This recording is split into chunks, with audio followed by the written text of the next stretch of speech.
It's time for total transparency as dementia coach Diane.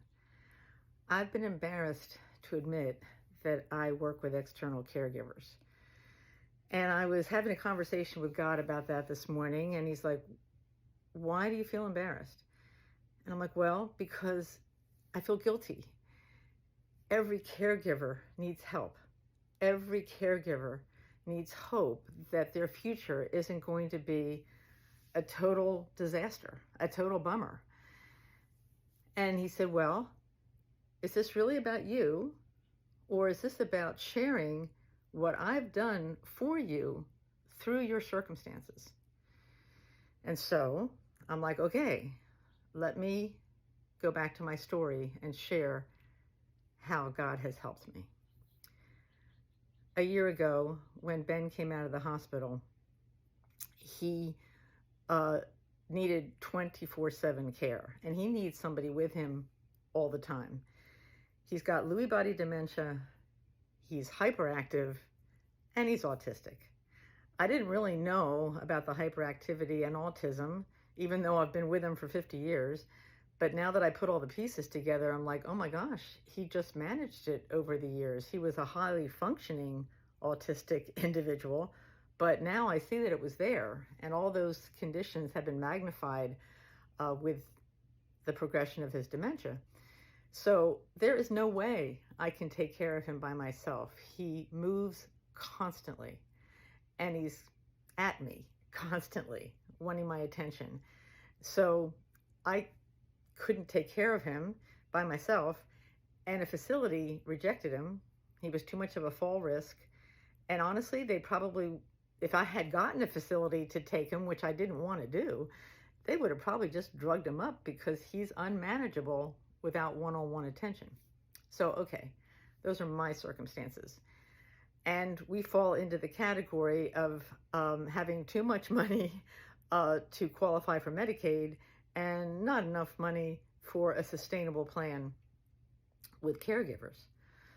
I felt like I was bleeding money last June, about 6 months ago. And I was trying to figure out how the heck I was going to take over the care of Ben. I had caregivers when he came out of the hospital, but I'm like, I can't do this. How am I going to sustain this?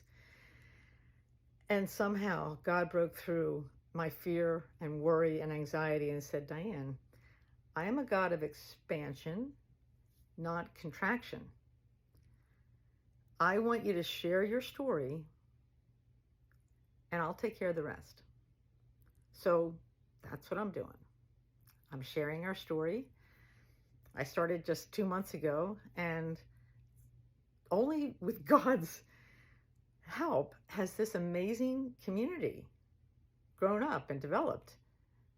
And so I'm just sharing from my heart that God will bring us through every circumstance, no matter what you're facing. One of the ways he does that is through other people. Sometimes our ideas and suggestions come, like it did for me, kind of like seemingly out of the blue. People that have come into my life to help me have come from sources I didn't expect. So I believe God wanted me to establish this community so we could help each other, that he would help us through each other. Let's keep sharing our stories. Let's keep commenting on each other's experiences.